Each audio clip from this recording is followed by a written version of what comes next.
I'm happy to introduce Sharon our panelists, yes. Masinelli from St. John the Baptist Hybrid School. Yes, that's me, Sharon Masinelli. Okay, Sharon, can you introduce our panelists? Yes, our panelists for the recent developments in hybrid homeschooling, we have, starting off on the far left, your guys' left, is Dr. Matthew Lee. He's the Clinical Assistant Professor of Economics and Director of the Education Choice Research Lab at Kennesaw State University.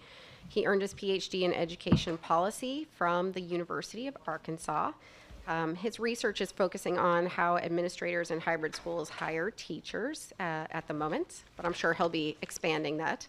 The next one over is Dr. Eric Wearne. He's the director of the National Hybrid Schools Project and an assistant professor at Kennesaw State University. His research focuses on school choice, especially hybrid and micro schools, as well as on teacher preparation and education policy. He's written a few books. Some of y'all might have heard of them: Defining Hybrid Homeschools in America, Little Platoons, and then also his newer one, New Pathways in Teacher Preparation and Certification, Perspectives on Alternative Teacher Education Methods. He's been published in many different things: Peabody Journal of Education, Journal of School Choice, and Home Education Researcher, among others. He's been in Economist, Forbes, and Law and Liberty. And of course, as I said, he's also from Kennesaw State University. So we've got two KSU people over there. And then finally, we have, not the least of all, Kenisha Skaggs. She's an Augusta, Georgia native. And I'm also from Georgia, so it's like we're all representing Georgia over here. She's an Augusta native who began her journey in education starting a small homeschool group. She has started SOAR Academy in Augusta, which is an accredited private school network serving neurodivergent learners through a project-based model. She has over 90% of her students with IEPs or 504 plans, and she also just recently has founded the first locally approved public charter school in Georgia. It's called Georgia Discovery Charter Academy. And also, this is not the least at all, but in 2022, SOAR Academy was honored as the YAS Prize finalist. So she's very big in Georgia as well. So we're going to start off with Dr. Lee. So go ahead. All right, thank you very much. Thank you all for being here. Thank you, Dr. Peterson, for having me, and Sharon for that kind introduction. This afternoon, I'll be speaking about the personnel side of the scalability question. So looking at hybrid school teacher labor markets. But don't fall asleep yet. I have pictures, I promise. So we'll keep things hopefully somewhat interesting. As I get started here, I just want to put 3 guiding questions in front of you to think about as we walk through some of this data together. First, what explains satisfaction among teachers in hybrid schools? Second, are teacher hiring practices in hybrid schools sustainable and scalable? And then thirdly, are there lessons from hybrid schools that other educational sectors can learn with respect to teacher hiring practices? So I'll begin by just talking about the broader context of the teaching profession right now. Of course, teachers are an important part of the sustainability and scalability of any educational sector, but we're seeing, at least in the public school districts, since the start of the COVID pandemic, that there have been a lot of unfilled job positions. The Pew Research Foundation recently reported that there are very low levels of teacher satisfaction reported among them. 33% of teachers said that they were very satisfied with their jobs, which was substantially lower than the 51% of all workers. And then when asked why they were satisfied, these teachers tended to say that they were satisfied with their relationships with other colleagues and with their leaders. But the number one reason, it shouldn't be really a surprise at all, their dissatisfaction with their pay. Okay, I lied, no pictures, but I do have graphs. This is a question that PDK International has been asking for 5 decades now, which is, would you like to have a child of yours take up teaching in the public schools as a career? So not only maybe concerns about the satisfaction of teachers, but then the supply side question of the teaching profession as well. In 2018, this was the first time that in the 5 decades of asking this question, the majority of respondents actually said that they would prefer that their child not become become a teacher. And that number grew to 60% in 2024, the most recent time that they asked this question. Again, when asked why they gave the answer, the number one reason given was pay and benefits are inadequate. But respondents also said that they were concerned about student behavior and the lack of discipline, as well as the thankless nature of the job. So, in this context, let's enter hybrid schools. Again, this whole panel is dedicated to hybrid schools. If you're not familiar with hybrid schools, these are hybrid in modality, so somewhere between full-time homeschooling and then the full-time conventional schooling. These are schools in which students meet physically for fewer than 5 days per week, and then they are homeschooled on other days of the week. And my colleague, Eric Wearne, along with John Thompson, they've done a lot of extensive research on this topic, including in 2022 a hybrid schools teacher survey that they administered with 131 teacher respondents from 29 schools, providing a lot of really rich descriptive data about the teaching workforce in the hybrid school sector. So just to give you a quick snapshot of who these teachers are, compared to their conventional private school peers, which I think is the best comparison, they have very similar levels of educational attainment. So you see similar rates of bachelor's degrees and master's degrees, maybe slightly more on the doctorates. They tend to have a little bit less experience. So you see those black bars skew towards your left, where the yellow bars, the conventional private school teachers, skew towards the right. And this is a big one, of course, especially in light of the fact that dissatisfaction was strongly associated with pay. Hybrid school teachers receive substantially less pay than their conventional private school peers. On average, making about $35,000 per year, considering both base salary and other sources, compared to their private school peers who make about $47,700 per year. And then it's also worth noting that hybrid school classrooms do tend to be smaller on average than conventional private schools. So thinking about the total package, right? The smaller class sizes, similar levels of educational attainment, fewer years of education, of experience, and then substantially lower levels of pay. What kind of satisfaction do you think this total package would get? And also thinking about the 33% of public school teachers who were satisfied. 97.9% of hybrid school teachers said that they were satisfied or very satisfied being a teacher at their school. Maybe a couple reasons. I think that in itself provokes a very important question. If cost is constantly being put out there as the most important reason for dissatisfaction, why is it that some of the least compensated teachers are at the same time some of the most satisfied with their work? An important question, I think, to ask. Two potential reasons, I think. These hybrid school teachers also said that most of their colleagues share their beliefs and values about what the mission of the school should be, 96% agreement there, and that teachers and staff are recognized for a job well done, somewhere between 90 and 91%. Okay, so this brings us to the question of who are these people and how do they get hired? To answer this question, we fielded what's called a conjoint experiment. It's a little bit of technical language. What this means is it's a fully randomized survey experiment in which a survey respondent considers multiple hypothetical options within a set and then chooses the most desirable option. So I know that's a very kind of abstract description. I'll give you a specific example in just a second, but just to illustrate with a couple of examples from other fields, in marketing, for example, a company might be interested in seeing what the consumer preferred product features are when they bring a product line to market. In political science, researchers might be interested in voter preferred policy positions when they're considering different candidates to vote for. In the education space, we might be interested in parent-preferred school characteristics when they choose a school to enroll their children in. And the important thing about this research design for us as researchers is that the randomization allows us to say, with causal inference, that certain characteristics increased or decreased the likelihood that a given option was chosen.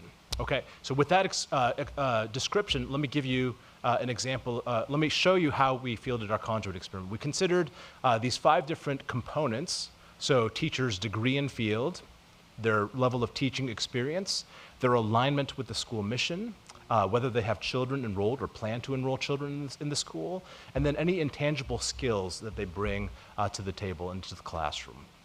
And within each of these components, you see that there are many different attributes that that component can take on. Again, to give you a concrete example, this is an example of a question that one of our survey respondents would have seen. So here they're considering between teacher candidate A and teacher candidate B. Candidate A has no degree, but they have extensive 5-day conventional school experience. They are well aligned with the school mission. They're not planning on enrolling children, and they're good with using data to inform instruction, whereas candidate B has a bachelor's in some field. They've also got extensive 5-day conventional school experience, but they're poorly aligned with the school mission. They are enrolling children in the school, and they're good with working with students from diverse backgrounds. So maybe you can think for yourself, if you were presented with those options, which teacher candidate would you prefer to hire for your school? So here are our main results. And just to give you a brief explanation for how to interpret this, as the coefficients, as the plots move further to the right, those are characteristics that increased the likelihood of hire. And as they move towards the left, those are characteristics that decreased the likelihood of hire. There's a lot of information there. Let me just direct your attention to a couple things in particular. The hiring decision for the school leaders tended to be driven by two things in particular. One was their education level, whether they had a bachelor's in any field, a bachelor's in education, a graduate degree in any field, or a graduate degree in education, as well as their alignment with the school mission. So we see their education level produced large positive effects in terms of the likelihood of being chosen, as well as being well aligned with the school mission, whereas being poorly aligned produced this large negative effect on the likelihood of being hired. Now, we followed up this main analysis with this subsequent analysis where you might have noticed in the first way that we presented it, we presented a lot of information at the same time. And so in our subsequent analysis, we wanted to consider their degree and their field separately. So what level of education do you have, and did you study education, as well as their teaching experience. So did you have extensive or limited experience, as well as was it in specifically a hybrid setting, since these are the kinds of schools that they're being hired to. And very interestingly, what we found was when we split it up in this way, again, a lot of information here. Let me just draw your attention to a couple things. Their education level mattered. So having a bachelor's degree, having a graduate degree mattered to the likelihood of being hired, but these administrators didn't care so much that the candidate had a degree in education specifically. The specific setting for your experience didn't seem to matter either. There wasn't a premium that was given for these teacher candidates that had prior experience in a hybrid setting. So all in all, we're seeing some questions being raised as to the sustainability and scalability of the teaching profession right now, especially with low levels of satisfaction being reported within the teaching profession, and also fewer people aspiring to enter the field. In comparison, we see hybrid school teachers have similar levels of educational attainment, fewer years of education, smaller classroom sizes, and of course the big one here, substantially lower levels of pay, and yet very surprisingly, perhaps, they have very high levels of job satisfaction. How do these school leaders hire these teachers? They tend to value educational attainment, though not necessarily a degree in education, as well as fit, looking at alignment and enrolled children, but not necessarily prior experience. So that's it for me. Thank you.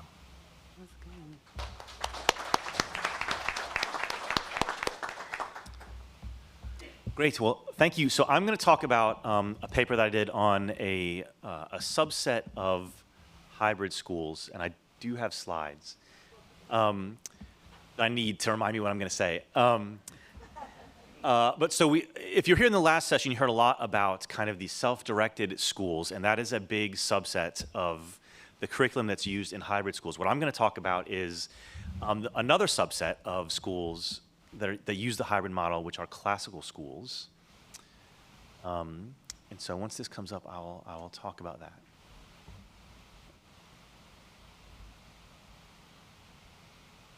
I think he had us in the order of the paper. It's okay. Again, okay, here we go. Okay. So here we have, and I can explain, if my time doesn't run out, why I'm calling it a preliminary survey too. Okay, so Matt did a good job of kind of setting the stage here. I probably need to define these terms a little bit. So Matt did a good job talking about hybrid schools. In addition to what he said, I'll note, because this will come up later, that these parents often describe these things as the best of both worlds, right? The kids get time with peers and teachers and a community, but they also get time at home and kind of a different kind of pace during the week, right? Many of these schools use a classical curriculum. A pretty substantial percentage of the schools that we survey every year use a classical curriculum. And I think it's important then to kind of describe what exactly I mean by that. I'm going to steal a line from a former classical school teacher named Josh Gibbs, who says if you want to know what the content and the nature of classical education is, you maybe shouldn't ask someone who's really involved in it, because they'll say something, they'll give you a very florid description, maybe with some Latin in it, right? So if you really want to know, what you should do is ask a student who doesn't go to a classical school, right? So if you ask this kid, what do you think is the nature of a classical education and the content of it? And that kid will give a more normal human answer, right? Which is something like, it's stuff that's old. Right? It's stuff that you're supposed to like, but you don't. I think a better definition, though, was in a piece that was written for National Affairs a few years ago. And so I'm going to give some criteria that I think, wherever you fall in terms of being involved in classical education, most classical educators would agree with these criteria, right? And so one is that classical education tends to emphasize rich canonical works that have stood the test of time. We could argue about what time means in this case. These works are usually part of a core curriculum that all students have to engage with. Students and teachers at these schools are open, they're familiar with terms like goodness, beauty, truth, justice, virtue, things like that. And then maybe most relevant to the paper I'm going to talk about is the last one, that classical schools tend to emphasize a coherent school culture. So it's not the case that they have teachers closing the door and creating their own school cultures. It's that they're trying to inculcate particular habits and dispositions throughout the course of the day, right?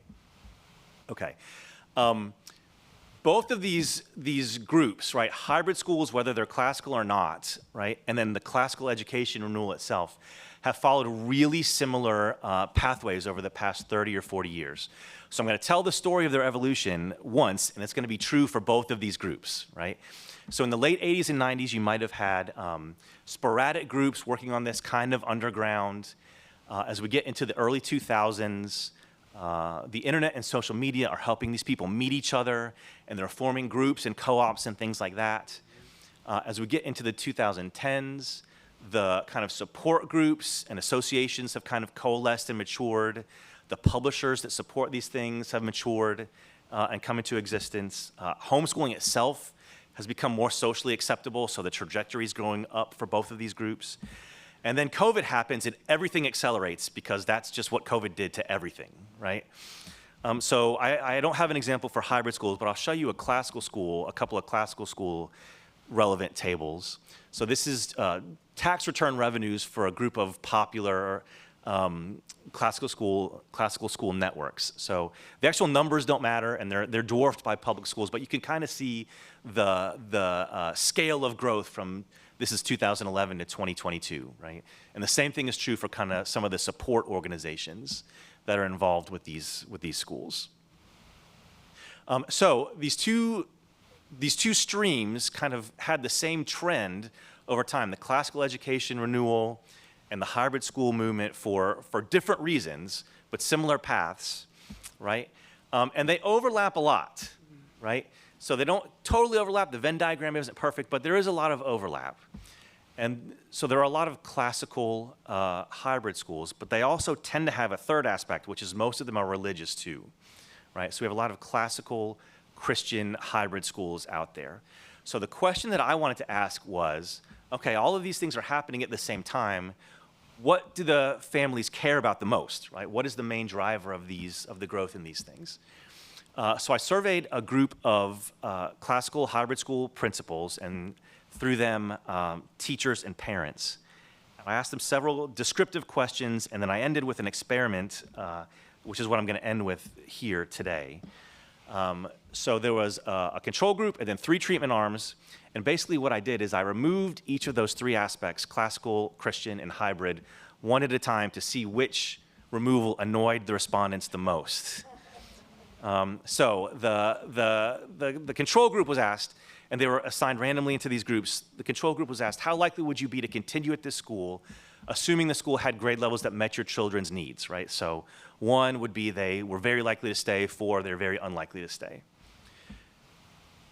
Then other people saw this question: how likely would you be to stay if the school announced it was still religious but no longer classical, right? And then what if it was classical but no longer religious? And then the last group was asked, how likely would you be to stay if the school announced it was no longer hybrid but was becoming a conventional 5-day school? Okay, so they could have all been the same, but they were not. So here's how this came out. So you can look at, going from left to right, the control group, people are pretty likely to say they want to stay at these schools, right? If you remove the religious aspect, that bothered people. They didn't like that, right? That you can see is clearly the different one here. If you remove the classical aspect, the third bar, that is what people sometimes will say approached statistical significance, but did not actually reach it. And then in what is turning out to be a very public admission against my own interest as the director of something called the National Hybrid Schools Project, removing the hybrid nature didn't actually show any difference from those people in the control group, right? So in other words, taking religion out of the schools was a total deal breaker to most of these people. Losing the classical aspect maybe had some effect to it, but losing the hybrid aspect really had no significant effect compared to the control group.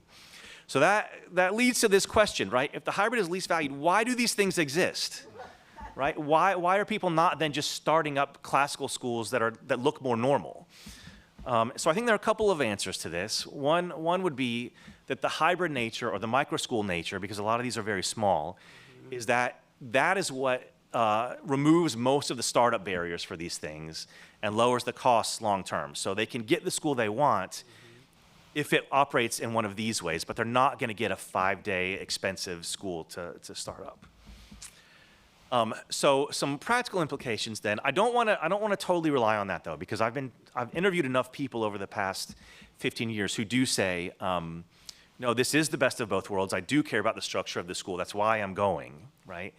But this result does indicate a little bit that the identity of the schools is maybe more important than the structure of the schools.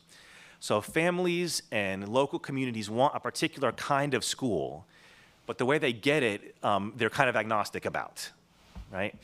I wonder if I reran this same question with a different group of parents and schools who weren't classical but were doing some other kind of schooling, if I would get a similar result, and I think I might. Right? I think they might say, yeah, our other identity matters more than the structure too, right?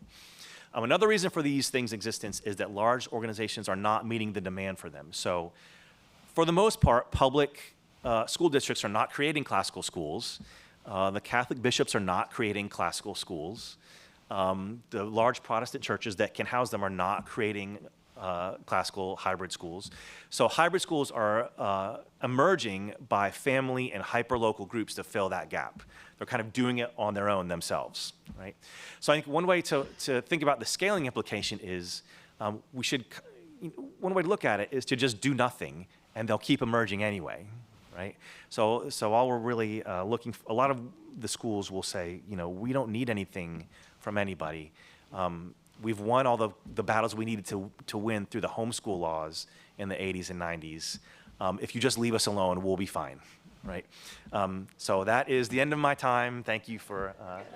Good.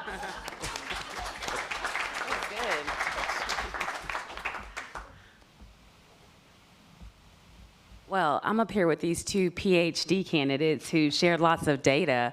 I have more pictures than data, but I hope it's still intriguing to you guys. That's better. Yeah, so my name is Kenisha Skaggs. I'm from Augusta, Georgia, but my husband and I, we actually go between Georgia and Oklahoma.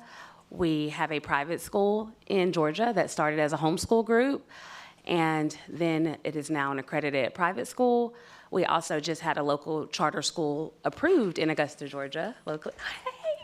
With the help of this, it's nice to see your people. When you get in spaces with people that believe in non-traditional learning and innovation, it feels like family, right? So anyway, and then we're also opening a division in Oklahoma where my husband is from. And so this is just a photo of some of our kids and how we believe that parents should be at the forefront of education. Just briefly, I went to magnet schools my whole life and excelled. But in 8th grade, my mom said, I'm homeschooling you for high school. And I said, oh my gosh, like I'm a social butterfly. What are you doing to me? And she said, well, I believe that you need to learn the art of debate. You need to know the worldview that we stand for. You need to be able to speak to that. You need communication skills. And I don't think you're getting everything you need. At the top schools in Georgia, my mom pulled me out to homeschool me. And so what did that say? She's not a degreed parent. She didn't have a teaching certification. And she was still able to do it because the basics were there for myself and my siblings. So I had critical thinking skills, which allowed me to teach myself. So I took that data and said, if we get our kids caught up and they can read well and do math well, maybe they can be in the driver's seat of their education. And education might not look like you've got to get this Algebra 2 credit, you've got to get this chemistry credit, which is great. I love it, especially for the kids that are going to be doctors and working on us. However, for the kids that can't read, we're worried about an Algebra 2 credit and they can't read. So that's where SOAR comes from. Again, I'm an Augusta native, and again, I started a homeschool group in my attic. Today, just trying to see how more kids can access the SOAR. It's not tuition free, so parents said, I can't access your school. Even with choice funding passing in Georgia last year, it's still not enough for the type of school we offer. So we said, you know what, let's move to the charter space. Let's try to make a public school division of what we do that's tuition free and see how much innovation can we get away with and it be tuition free. This school opens next fall, so we'll see. The verdict's not out yet on that. The hybrid model, oops, I did something bad. Okay, I'm struggling. Okay, so we believe that depending on your child's learning style, that's how the curriculum should be accessed. So if your child's a visual learner, kinesthetic, auditory, if we're learning fractions, let's let each child access it the way their brain is wired. So I had a student come up to me last week and say, Miss Kenisha, I don't really want to do the PBL, which is a project-based approach this week. I don't want to build the ship. Okay, what do you want to do? I'd rather go on Khan Academy and look at physics about how ships are ran and then do the quiz. Why not? But we're so indoctrinated that it has to be one size fits all, and that's just not the case. So we believe that real-world application is very important, which supports the hybrid model. Our kids are in the community on Mondays and Fridays. They're at the Golden Harvest. They're building character. They're understanding percents and decimals. They're learning how to budget and grow their own food. This still counts as education. And just teaching parents that education is not just seat time. We exist because I'm tired of seeing worksheet packets and computer programs babysit kids that can't read. You can't put a kid online that cannot read and expect them to take control of their education all day. So I love the fact that we have technology, but there must be a balance. Too many children are being recruited for failure. Thousands of American children cannot read and they're graduating. They can't do 4 times 4. I know this because they're at my school. I have sophomores and freshmen trying to do Algebra 1, but you can't because you don't know 4 times 4. And then 4 times 400, how that's kind of, and it's mind-boggling. These kids are going to be in the community soon. What will they be able to contribute if they can't do basic math? So that's what we do at SOAR. Our kids are outdoor 25% of every week. The mental health crisis is because our kids are online too much. Yes, we use the internet, but they should not be online for more than 25% of the day is what we believe. So our kids are outdoors. They're learning. They're project-based. There's different seating. If you want to sit on a yoga ball, you can do that. If you want to sit on faux grass, you want your shoes off. I don't care how you learn. I just like that learning is happening. Most of our kids are ADHD, autistic, dyslexic, ODD, you name it, they've got it on their resume, but they are thriving because they are in an environment that supports what they need. Animal therapy, art therapy, everything's on site. Every student has an IEP. Gifted students have IEPs. Students that are gen ed have IEPs. Every child has an IEP. So that means if you're gen ed, and say, for example, you love STEM, well, every day you get to access STEM. You don't have to wait till 1 hour per week where you go to specials. You can access specials every day. If you're autistic and you need balance boards or you need water therapy, that's in every single classroom. So you're not waiting on the system to tell you you qualify for an IEP. You're not waiting on a teacher to get permission from the principal to give a child extended time on a test. These are basics that teachers need to be able to just innovate in real time and change what they're doing for students. And that's what we believe and that's what we do. So I'm not gonna read all this jargon to you guys. I wanna try to keep you guys engaged. But most students,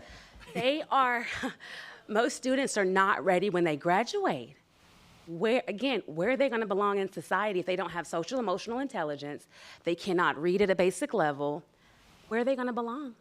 So anyway, in 2022, we were selected as finalists for the Yoss Prize. I was so excited to see them as the keynote tonight because they are the reason why we have become a national brand at school. We are in Georgia. We've helped 15 micro schools open. We're also in Tulsa, Oklahoma, and again, we've opened a charter division of this. So we want to see what it looks like to open a free version of a kind of hybrid school and what that looks like, if that really works. So this is our impact again. We had one school come from Florida. She called me and said, Kenisha, I want to come to your school. I want to open an autism school in Florida. And I said, I don't do that. She goes, no, but I really want to come. I was like, but I don't know. She called the Drexel Fund. And I'm sure you guys maybe heard, they fund hybrid schools like what we do. And she said, will you please give me $1,000 to go visit this girl, Kenisha? And I was like, what?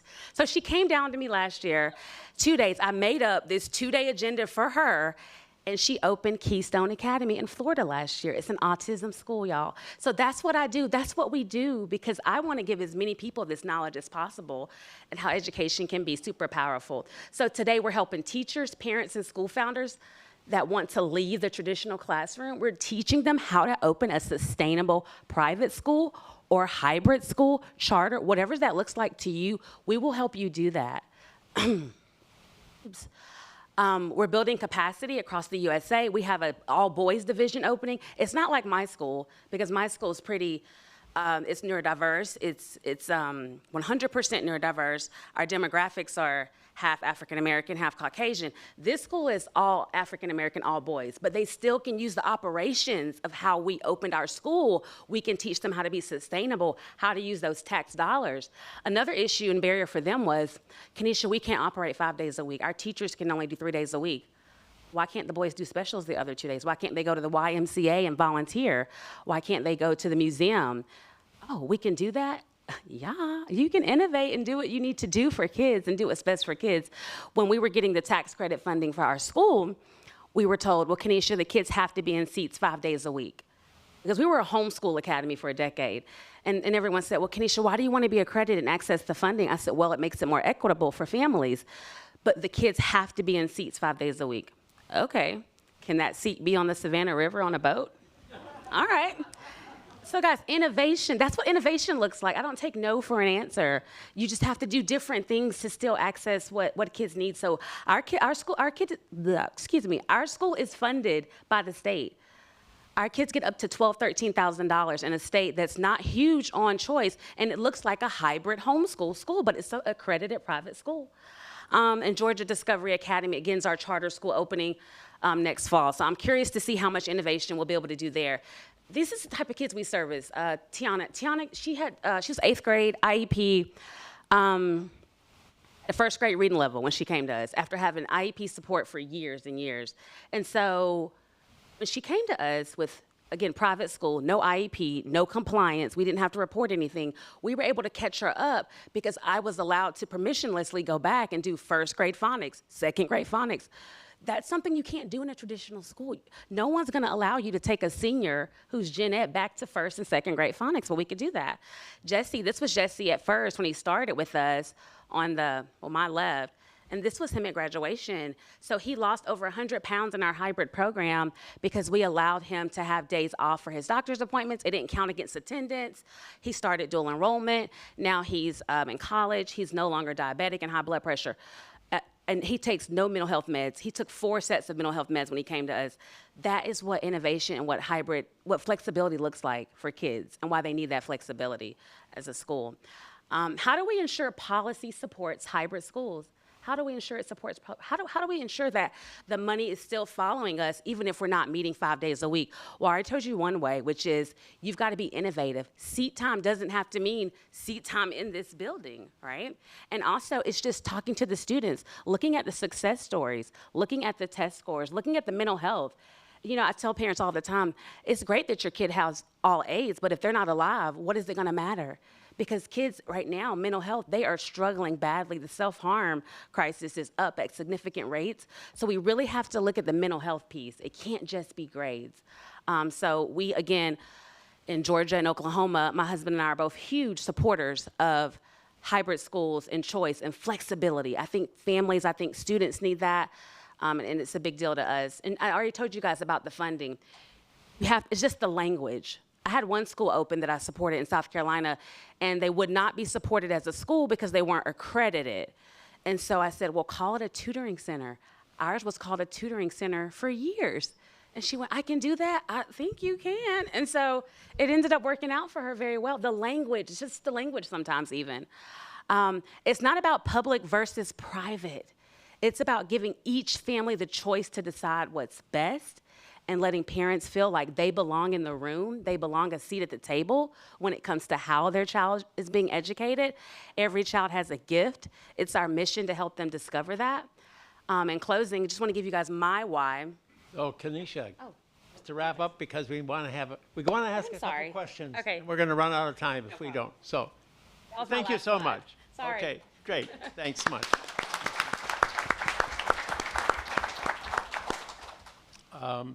So, question time. I get to ask the first question. Okay, so my first question is, why don't we have more hybrid schools? I mean, more than what? We're getting more, right? Like the numbers keep going up, and in our survey that we do every year, I kind of curate the list by searching for them all year long. In our most recent one, something like a quarter of them had been founded since 2020, right? So the pace, they're growing, and the pace is also growing, right? So we're getting more, yeah. So we have ESAs. Are ESAs being used? Do you see disproportionate growth in the states with ESAs? I would say yes, but I think the ESAs in some states are more flexible, such as Florida and Arizona, but that's increasing as they see the success rates of the hybrid school model. So initially, ESAs aren't as supportive of the hybrid model. It takes some time to kind of see those results for the policy to change each year. Yeah, and we see more, I don't know, I'll look at the ESA question more closely. We see a lot more hybrid schools in states that have more just homeschooling in general. And I think for a couple reasons, a lot of these kids are registered as homeschoolers, but also because there are just more proofs of concept among their neighbors and their relatives that they see, and then they can copy that way. So that it tends to track homeschooling more. I have a quick question. So, in terms of the hybrid education, there seems to be a disproportionate number of students with learning disabilities, as Kenisha is, I think, very aware of. So the people that are dissatisfied with the traditional school system seem to be flocking towards homeschooling and hybrid homeschools. Does this then affect how those schools are viewed by public? And then does that make it seem as though maybe it is not as successful because we have such a high number of students with learning disabilities? What is your opinion on that? Yeah, I think that you have quite a point there. In fact, some people don't even apply to our school because they assume it's only for learning disabilities, when in reality, it's for families looking for flexibility. It's for any family that's looking for something different that maybe isn't offered by the traditional school. And so we find that there's an increased number of families that are entrepreneurs, families that don't need seat time 5 days per week. And so they're actually excited about the idea of being in a school where it's more inclusive. You don't need to separate autistic kids or ADHD kids. You just need to change the classroom setup. So it's actually for every type of learner. And I have ADHD, so I forgot the question. Sorry. That's okay. It was just essentially, is it giving the public a different opinion about hybrid schools and homeschooling? Or are we possibly having the impression that, we are mostly families who are unhappy with the traditional system because our children's needs are not being met from the fact that they have possibly a learning disability? But of course, you have to be sort of in the homeschool world to really know a lot of that. So I don't know what the public opinion is. I've been in it for so long. It's hard to know why hybrid schools are not more popular. So, but yes, any questions from the audience? All right, so, yes, right here. Thank you.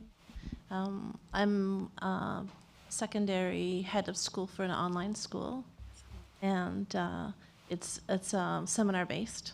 So the approach marries with the Zoom room, I guess. We're seeing great success with our students. One of the things that comes up with our faculty, and I was noting Eric's characterization of the teacher, the cohesiveness of the shared alignment and the vision of the school. We do attract many parents who are fed up with the system and underserved and feeling frustrated, looking for something different, trying to do a balance of homeschool and have access to great teaching, great curriculum, peers and things like that. And we're struggling, or we have struggled in the past. We're kind of coming out of it, but I'm interested in your view of how do you mentioned that every student has an IEP, Right. and how do you serve everyone's demands and not water down your vision? And how do you keep your faculty energized without feeling splintered? Absolutely. I think it kind of goes with what Tyler from the Forest School mentioned. Our students are self-directed learners. So the first month is all about connection. When you can build connection with students and take the time to do that, they'll do anything for you and listen. So we're not in our students' faces. So it's easy to have separate groups in the classroom. So at SOAR, there's a STEM lab, an art lab. There's a music lab in every classroom. So there's an area where kids can flock to their interests throughout the entire school day. Our teachers are not driving instruction every day. Our teachers are required, at a maximum, our teachers are allowed to teach in 20-minute blocks. Because it's not about you lecturing the student, it's about them researching and building that critical thinking by researching for themselves. So the teachers actually like it because they actually get a bathroom break. Yeah. It's changing the teacher's role from, and not to steal what I've seen, but from teacher to guide. I'm guiding you to the resources. I'm not spoon feeding you all of the answers so you can build critical thinking.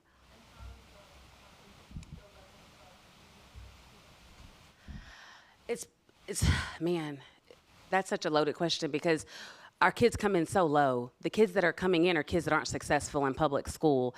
And so when they leave us, they're dual enrolled. They go back to public school without an IEP because they've got that social emotional growth. The basic skills are there. So highly, highly successful. It's just hard for people to trust and believe that if I'm not in the seat 5 days a week, 8 hours, that it works. I think we're just so indoctrinated that's the way. And people are realizing that's not the only way. And I'm just trying to spread that mission more.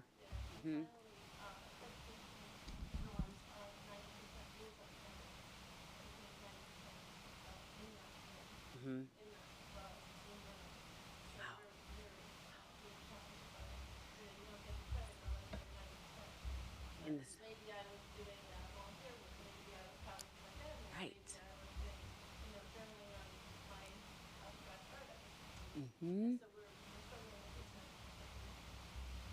What state are you in?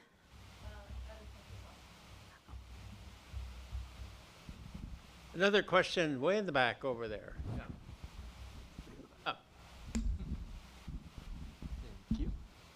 Practical question. I'm Garrett. I'm from a school called SOAR, not SOAR. Project-based online middle and high school. We're now powering a bunch of hybrid schools, and like you said, it's rather a pragmatic choice because it's a cheap way to spin up in a community, frankly.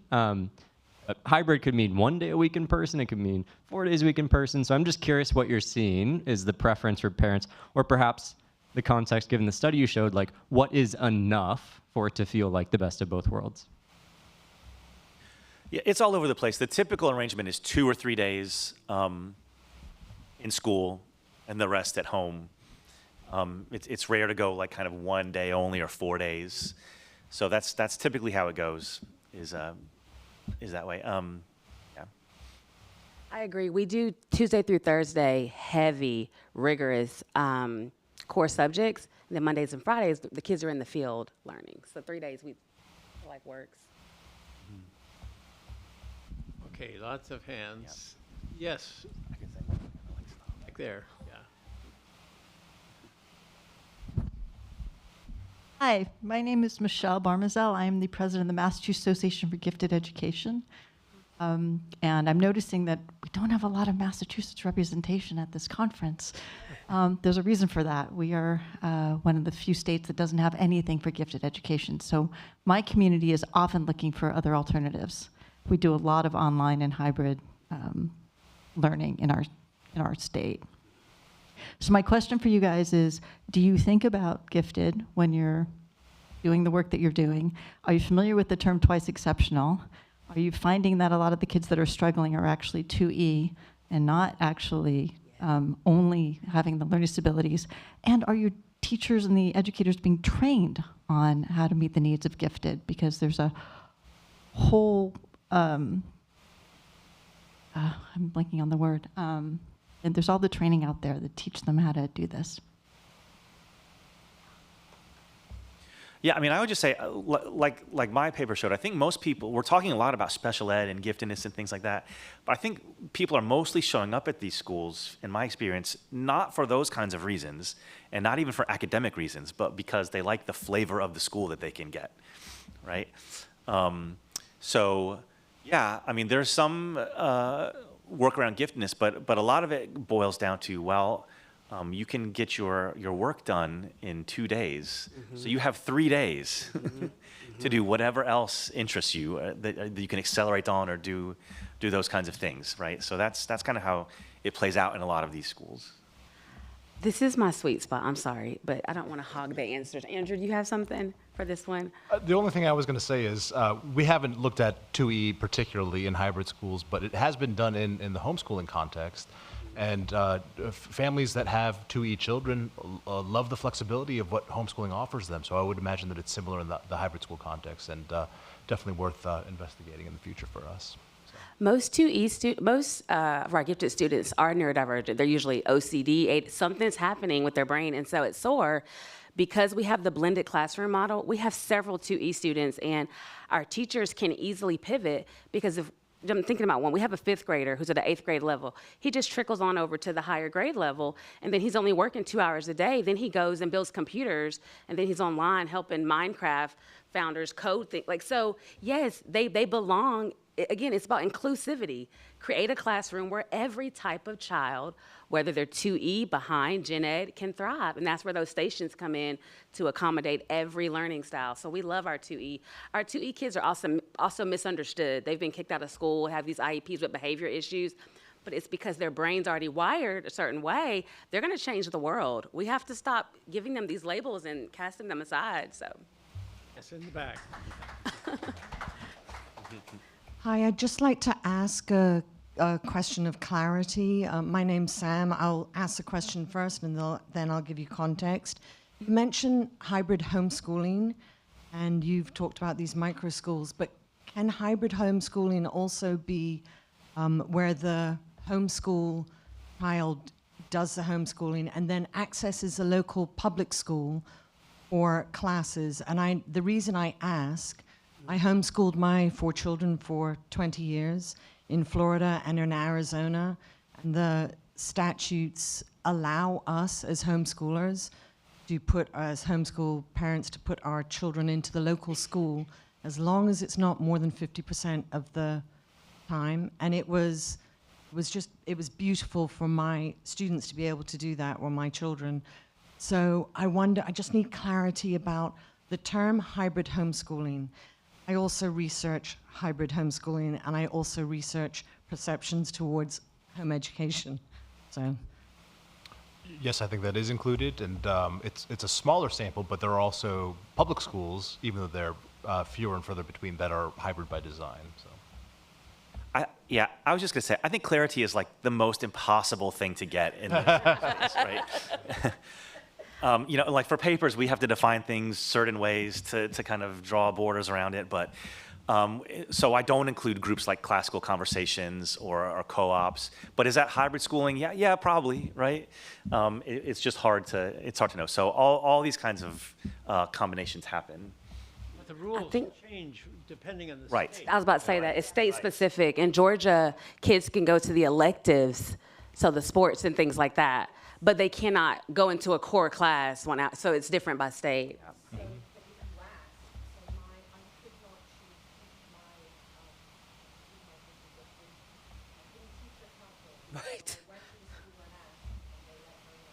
Really? What state are you in? Yeah. Oh. Right. Oh, the state of freedom. But yes, I will ask in Georgia. Good to know. Up front here. My name's Gretchen Rowe, and I have two questions for you. And they're born of one, I'm the parent of 4 2E children. And I love the model that you're describing. And part of the reason your kids are successful is because in a public environment, they've been beaten down. Yep. And in your environment, they're lifted up. So my question is this. You were a homeschool parent who chose to take this path. Why? Why did you, it would have been easy to just homeschool your kids. So what gave you the bigger vision to see this in a larger context and now to see it not in one state, but in 2?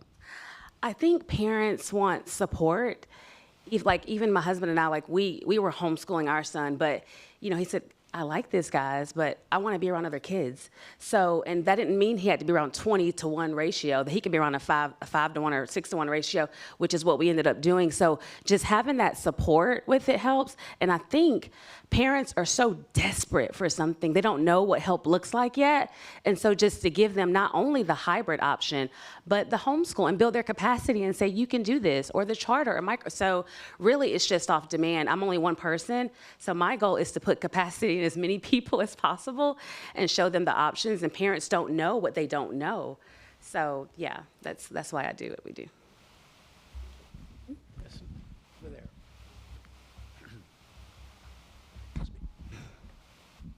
Hi, my name is Francesco. I work for a company called OutSchool. We're an online marketplace where we have thousands of educators teaching tens of thousands of classes. I wanted to go back to some data you shared, Matthew, about teacher satisfaction hybrid schools. 98% is astounding. Yes. Getting 98% of people to agree on anything is kind of crazy, and especially a job, what they do for work. And I guess it was kind of interesting looking at the observable data about how hybrid educators are hired, and maybe even in some of the other data that Eric shared. But I guess I was hoping maybe that you could opine a little bit outside of just the observed data that you see, like what is the reason for that rate being so high? If you have any additional thoughts. Yeah, that is a great question. We have started exploring the question qualitatively with David Marshall, who's in another room right now, and some of our Kennesaw colleagues as well. And the teachers with whom we speak, oftentimes, so I think that there's a few different categories I think they can fall in. One is a later career teacher who has spent a lot of time frustrated because of kind of the expectations of what a conventional schooling looks like. And they're finding that as they transition to a hybrid setting, that all of a sudden those shackles come off and they can pursue more meaningfully, more passionately, the kind of education that they've always wanted to provide for their students. And now they finally have the context and the ability to do so. I think you also see a lot of parents who want to be heavily invested in their kids, and a hybrid education allows, they don't want a full-time job because that takes them away from their kids, and they don't want to enroll their kids in a full-time conventional school because that takes their kids away from them.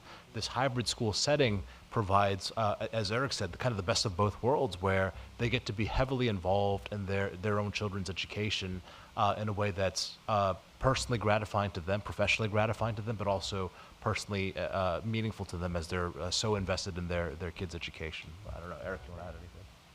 No, that's really good. I mean, I guess the other kind of two groups that we get are people who just have jobs that make them available to do this kind of thing, and they just want to help out in the community. And then, brand new teachers who are starting out their careers and maybe still living at home and just getting their feet wet. Yeah. And Matthew, I think families are finding more balance when they're able to spend more time with their kids, and their kids seem to be more social and emotionally intact because the parents, it's not sending you away for 8 hours. We're actually sharing that role. It just seems, I don't know, I just think what you said was brilliant. The parents want to be more involved. Yeah, I think that's right. Mm-hmm. Two more hands. Oh, we got lots of hands still. All right. Move. You got to move quickly, okay? I'm Michelle Lavard. I'm a longtime homeschool mom and independent educational consultant to help other families find what's right for their kids. What I'm wondering is ways that you deal with the socioeconomic barriers some families face, because childcare is an issue. Some families need their kids to be supervised, and they can't do it always themselves, not that they don't want to. Right? So when we're talking about hybrid and some number of days a week, do you provide other alternatives, group alternatives, and then how do you deal with insurance? Because that was one our nonprofit had to cope with. So I'll preface my thoughts by saying we had our fourth kid in the spring, and I still seem to be lagging behind Eric in terms of the number of kids, and I mean both the human and goat variety. So he's got a little bit more experience in that with some of those details, but I think strengthening families is a really important part of strengthening hybrid schools, I think. In the hybrid schools that we've studied, they seem to thrive best in kind of what we would imagine as a traditional home in terms of two parents that are involved in their kids' lives. And so in terms of the socioeconomic kind of riddle about that, I think that's an excellent question, and I don't know practically how that always works out, but I think strengthening families has to be a big part of what it means to strengthen these schools as well. Yeah, I can give you a couple of practical examples. Well, one is this is where ESAs do kind of help relieve some of the financial pressure for some of that, right? But two practical examples are, I know of some charter schools in California that will be, they're hybrid, but they're open 5 days a week, right? So maybe they have specific classes 3 of those days, and the other 2, they have maybe a skeleton crew there to kind of help the kids work through their stuff. I've also heard of an arrangement where a group of 5 small churches kind of came together, and they have classes at the biggest one 2 days a week. But then the other 3 are kind of open with volunteers on the other days. And so the kids can kind of rotate among those 3 nearby churches if they need to be somewhere when their parents are working. There's ways around it. I love that. I love that. Okay, so we've been denying this half of the room.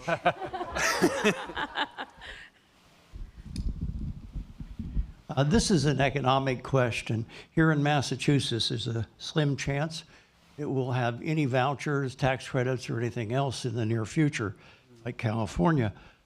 So we have several hybrid schools that are charging from nothing, such as a large school, to families to $3,000 or less, I guess is what to say.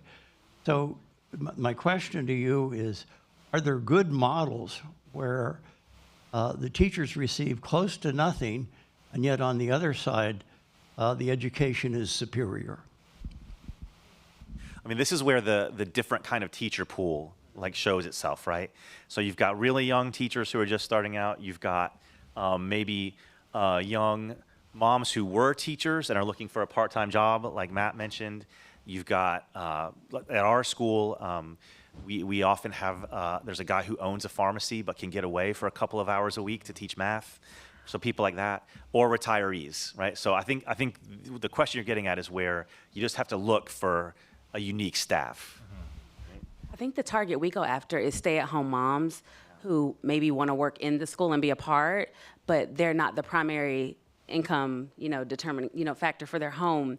And then I think it's harder with the new teachers that are just they need their full salary and income. So we're definitely looking at stay-at-home moms and retired teachers. And then also, we don't care if you're certified.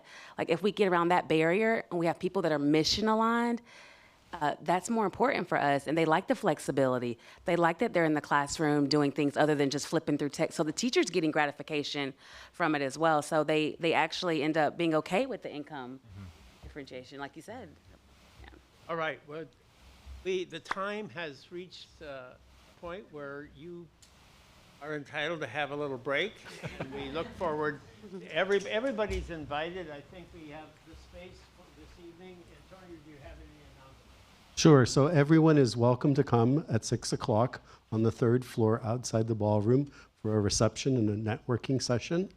At 7 o'clock, we will move inside the ballroom and be seated so that we can listen to our keynote address. And it will be followed by a dinner. You're all invited. Good job. Good to see you. Thank you. Oh, your story is great.